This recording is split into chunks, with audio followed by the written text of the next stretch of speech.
नमस्कार फ्रेंड, मैं हूं समीर। आप देख रहे हैं समाज खबरें हिंदी टीवी न्यूज़। आज हम आए हैं मलाड वेस्ट में। यहाँ हम लोगों से जानेंगे जो रिक्शा ड्राइवर्स हैं। सरकार ने सबको राहत पैकेज दिया, लेकिन रिक्शा ड्राइवरों को अभी तक कोई पैकेज नहीं दिया है, ना तो उनके लिए कोई स्पेशल घोषणा की है।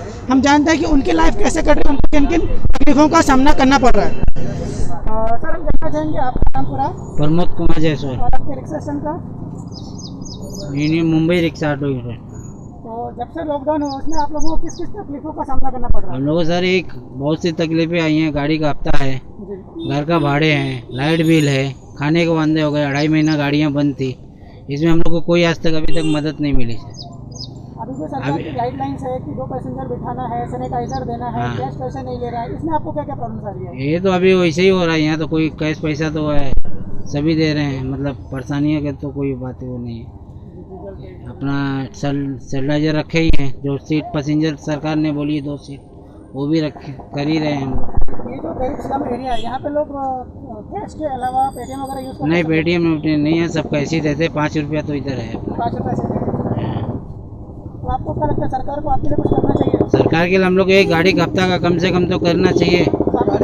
गाड़ी का हफ्ता है, इंश्योरेंस है, गाड़ी की पासिंग आ गई है, वो कहाँ से सब भरेंगे? कैसा हो गया? घर में कोई तकलीफ आपको? घर में तो बहुत तकलीफ हो रहा है सर। आप बताइए भाई, आपको क्या क्या तकलीफ को सामना करना पड़ रहा है? खाना पीना कुछ सबको तकलीफ है। जब से लॉकडाउन लगा है ना, तो हम लोग तकलीफ ही झेलते हुए हैं। कोई हल नहीं मिला अपने को। रोड पे अन्न पानी भी नहीं है, रोड पे पब्लिक भी नहीं है। हम लोग 4 बच्चे लेके जो है ना, बस हम लोग कैसे 150 में घर चला रहे। बस सरकार का ये भी कहना है कि लोगों को राशन और खाना दोनों सरकार बांट रही है, तो कुछ नहीं आया, कुछ नहीं मिलता है। हम लोग खड्डा खा लेंगे, 150 ले खाते हम लोग। रूम का भाड़ा तक नहीं दिया गया है। रूम वाले बोलते हैं कि भैया भाड़ा दीजिए। हाँ, तो 2.5 महीने 3 महीने से भाड़ा कौन देगा? बिल हो गया, भाड़ा भी 2,500 रुपया है। यहाँ पे कमाई है ही नहीं, तो भाड़ा कहाँ से देंगे? यहाँ पे खाने के लिए वांदे हैं। लाइट बिल आ रहा है, जहाँ पे आता है 250-300 रुपये महीने का बिल, वहाँ पे 4-4, 5-5 हज़ार रुपये लाइट बिल आता है। तो रिक्शे की कमाई कितना है कि जो लाइट बिल भरा जाएगा? आप भाई बताइए अभी। वही मसला है भाई, गाड़ी का हफ्ता है और लाइट बिल का है, और राशन पानी तो कुछ मिला नहीं हम लोग को। और लॉकडाउन में हम लोग परेशान है। और कभी हवलदार पकड़ता बोलता है ये रेनू खलास हो गया, पासिंग तुम्हारे खलास हो गई। आपको राशन क्यों नहीं मिला? सरकार ने तो योजना जो बनाया है कि हर किसी को तो राशन ये मोहल्ले में आया है, लेकिन कोई गली में बटा है और कोई गली में नहीं बटा है। हमने जो पूछा उसका जवाब दिया। हर किसी का, जितने लोगों के पास राशन कार्ड है, सबको राशन कार्ड जो मिलता था वो मिलेगा। तो हम लोग तो भाड़े पे सर, हम लोग भाड़े पे, हम लोग का राशन कार्ड नहीं है। आधार कार्ड है आप लोगों के? आधार कार्ड है। आधार कार्ड के ऊपर भी राशन दिया जा रहा है। तो हम लोग को तो मिला नहीं है अभी तक। अभी ऐसा हम लोग को सुनने में ना है। आप लोग को सुनने और मोदी ने बोला कि 20 लाख का पैकेज बांटा है, 20 लाख करोड़ का। वो पैकेज में से बैंक में हम लोग आए नहीं है। जैसे जो जीरो अकाउंट में उसने बनाया है, तो लोग को 500 आया है। हम लोग का तो सेविंग अकाउंट है पहले का। तो हम लोग क्या करेंगे? हम लोग झक मारे, हम लोग 2.5-3 महीने से घर में बैठ के खाए। 2.5-3 महीने से घर में बैठ के अपने जो जमा पूंजी थी वो भी खलास हो गई।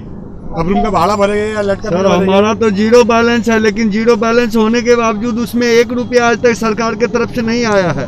लेकिन ज्यादातर जो देखा गया है, हर किसी के अकाउंट में 3 से 4 मरतबा 500 रुपया आया हुआ है।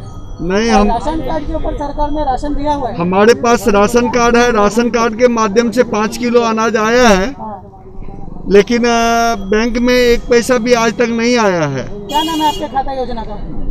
जनधन योजना है। उसमें हर किसी को आया। अगर नहीं आया आपको मालूम है तो आपके बैंक में जैसे बार आप इंक्वायरी कीजिए। अच्छा, जीरो अकाउंट है उसका तो हो गया, लेकिन सेविंग उससे क्या करना है? और जितना भी आया लेडीज लोग को आया, वो लेडीज लोगों को आया, जेंट्स को नहीं आया है। आप बोलेंगे? जी हाँ, हम बोलना ये चाहते हैं कि आगे और भी ज़्यादा परेशानी आने वाली है। इसलिए कि अभी हम लोग की गाड़ियों का पासिंग का टाइम ख़त्म हो रहा है। जुलाई अगस्त इसमें गाड़ियों का पासिंग ख़त्म हो जाएगा। अब हम लोग की गाड़ियाँ चली नहीं है। ऐसे में बैंक का हफ्ता तो एक तरफ, गाड़ियाँ पासिंग कराने के लिए इंश्योरेंस 6,000 से 8,000 तक का है। इंश्योरेंस कहाँ से भरेंगे? गाड़ियाँ पासिंग में पता नहीं कितने चक्कर खाना पड़ेगा, हम लोग को दौड़ना पड़ेगा। तो हमारी रिक्वेस्ट है कि कम से कम ये इंश्योरेंस में जो इतना % GST लगाते, SC GST लगाते, सरकार इसके बारे में कुछ सोचे। और ये GST इंश्योरेंस से हटाएगा तो हम लोग को इंश्योरेंस का कुछ तो फैसिलिटी मिल जाएगी, कुछ पैसा कम होगा हम लोग का। इसके और नहीं है बैंक का हफ्ते के लिए। हाँ, तो भरा जब कमाई है ही नहीं तो हफ्ता भरा कहाँ से जाएगा? यहाँ पे घर चलाने को मुश्किल है। बैंक से बार बार फोन आता है। हाँ, अभी हमको करीबन 1 हफ्ते पहले फोन आया बैंक से कि भैया हाँ गाड़ी चल रही। मैं बोला गाड़ी तो भी चली नहीं रही है, 200-150 रुपये में क्या होगा? घर देखा जाएगा कि आपका गाड़ी का हफ्ता देखा जाएगा। बस यही सब परेशानी है। तो बताइए, हफ्ता भरा जाए कि घर परिवार चलाया जाए कि रूम का भाड़ा देखा जाए कि लाइट बिल देखा जाए, क्या देखा जाए? यहाँ पे पेट को चलाना मुश्किल है तो हफ्ता कहाँ से भरेंगे? सर हमारी डिमांड एक ही है कि अभी ये जो सरकार ने, ये बैंकों ने हमको टाइम दिया है कि 6 महीने बाद तक आप लोन भर सकते हैं। लोन का आपको टाइमिंग दिया गया है, लेकिन इसका जो इंटरेस्ट लगाना है उनको वो इंटरेस्ट माफ़ करें हम लोग का, क्योंकि अगर ये 6 महीने का इंटरेस्ट लगा देंगे तो हम लोग तो पूरी तरह से तबाह हो जाएंगे, हमारे पास कुछ नहीं बचता है। ताकि सरकार बोली है कि इंटरेस्ट नहीं लगा, पर वो लोग बोलते हैं इंटरेस्ट लगाएंगे। वो बोलते हैं अभी वो हफ्ते का टाइमिंग बढ़ा देंगे। अगर हमारा 5 साल का लोन है तो 5 साल 6 महीना हो जाएगा, लेकिन अगर 6 महीने का ब्याज लगाएंगे तो हम लोग तो पूरी तरह से तबाह हो जाएंगे सर, क्योंकि गाड़ी की पासिंग आ गई। ज़्यादा से ज़्यादा करके सब गाड़ियाँ 1.5 साल 2 साल की हो गई और सब गाड़ियों का पासिंग आ गया है। इंश्योरेंस, गाड़ी पासिंग, फिटनेस, फिर गाड़ी बनाना, फिर ये बैंक का ब्याज, इतना बहुत हम लोग तो पूरी तरह से एकदम तबाह हो जाएंगे, कुछ भी नहीं है। कितनी बार पासिंग कराना पड़ता है? स्टार्ट में लेने के बाद 2 साल पे पासिंग होती है। और जितनी हम लोग की गाड़ियाँ हैं, एडी, एक्स, ये सब गाड़ियों की पासिंग लगभग ये मई, जून, जुलाई, ये सब गाड़ियों की पासिंग खत्म हो चुकी है। ये और जो है अभी अगस्त तक ये सब गाड़ियों की भी पासिंग खत्म हो जाएगी सर। और गाड़ियाँ चली नहीं, कोई बैलेंस है नहीं, हम लोग के पास कोई बैलेंस तो रहता नहीं, रोज़ कमाना रोज़ खाने वाला हिसाब है। तो ऐसे में हम लोग को पासिंग कराना, गाड़ी और ये बैंक का ब्याज भरना, इंश्योरेंस भरना, ये हम लोग को बहुत परेशानी हो जाएगी। तो सरकार इसमें कुछ मदद करे, इंश्योरेंस में पैसा कम कराए, जो पैसा 6,000 से 8,000 तक है, ऐसा कुछ हेल्प करे हम लोगों को। आप बताइए, आपका क्या कोई प्रॉब्लम? मोहम्मद फारूक। क्या तकलीफ आ रही है आपको? तकलीफ तो बहुत कुछ है, पैसा बाकी है, 2-4 महीने से कमा रहे नहीं, धमा रहे नहीं, कुछ नहीं। तो खर्चे वाले फ़ोन कर रहे हमको, पैसा दे, बोले कहाँ से करिए बताओ। लाइट का बिल का, रूम का भाड़ा चढ़ गया, रूम वाले फ़ोन कर रहे भाड़ा चाहिए, लाइट का बिल का पैसा चाहिए। यहाँ पर स्लम एरिया में रहते हैं तो सबके लिए वो जिसका खुद का घर है उसके लिए थोड़ा अचीव करना थोड़ा उसके लिए उतना मुश्किल नहीं होता रहेगा, लेकिन एक स्लम एरिया झोपड़पट्टी वाले लोग के लिए रहने के लिए यहाँ पर खुद का उनका घर नहीं है, यहाँ तक कि उसमें टॉयलेट, संडास, जो बाथरूम होता है उनका घर में वो नहीं होता है। तो यहाँ पर हर एक चीज़ के लिए पैसा पे करना होता है। पानी के लिए BMC का पानी नल कनेक्शन कुछ ना होने के लिए सब कुछ बाहर से लेना होता है, और यहाँ तक कि पब्लिक टॉयलेट है उसको भी बार बार यूज़ करने के लिए उसका ही पैसा पे करना रहता है। कितना पैसा देना होता है? वो महीने का कुछ 100 रुपया रहता है पास का, पर पर्सन, ओनली फॉर 4 मेंबर कुछ कंपलसरी रहती है घर से, और उसके ऊपर जो रहेंगे तो एक्स्ट्रा चार्ज अलग से लगता है। और ऊपर से ये ड्राइव, जो ऑटो ड्राइवर होते हैं उनके ख्याल से जो एक ड्राइव का एक मकसद रहता है, थोड़ा जरिया रहता है थोड़ा कमाने का, और वहाँ पर वो भी बंद होने की वजह से सब लोग बहुत मतलब उन लोग की आर्थिक फाइनेंशियल प्रॉब्लम बहुत ज़्यादा आ जाती है वहाँ पर। तो लोगों को बहुत सारी मतलब कठिनाइयों को झेलना पड़ता है, और उसके साथ साथ इंश्योरेंस और ये सब भी जो कंटिन्यू करते आ रहे थे, गाड़ी पासिंग और इंश्योरेंस पढ़ाना, ग्रीन टैक्स करना, ये सब कंपलसरी था। लेकिन और अभी धंधा ना हो जाने की वजह से, पैसा ना होने के बावजूद भी वो करना कंपलसरी है।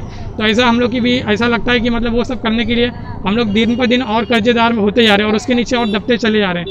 तो हम लोग से सरकार से यही मांग रहे हैं कि जो भी मतलब EMI वगैरह भरना रहता है तो वो टाइम पे तो नहीं हो पाएगा, पॉसिबल नहीं, क्योंकि बिजनेस वगैरह सब कुछ बंद हो चुके हैं और भाड़ा वगैरह भी नहीं है।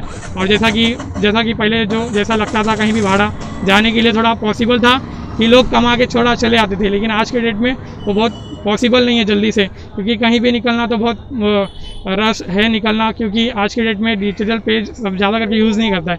तो हम लोग यहाँ पर शेयरिंग चलाते हैं, तो यहाँ पर पॉसिबल नहीं होता कि सब लोग डिजिटल पे करें, क्योंकि कैश सब लोग देते हैं यहाँ पर, तो वहाँ पर भी रिस्क होता है। और साथ में पैसेंजर को भी सोशल डिस्टेंस और बहुत सारे ज़रूरतमंद और भी जो हम लोगों को ख्याल रखना पड़ता है।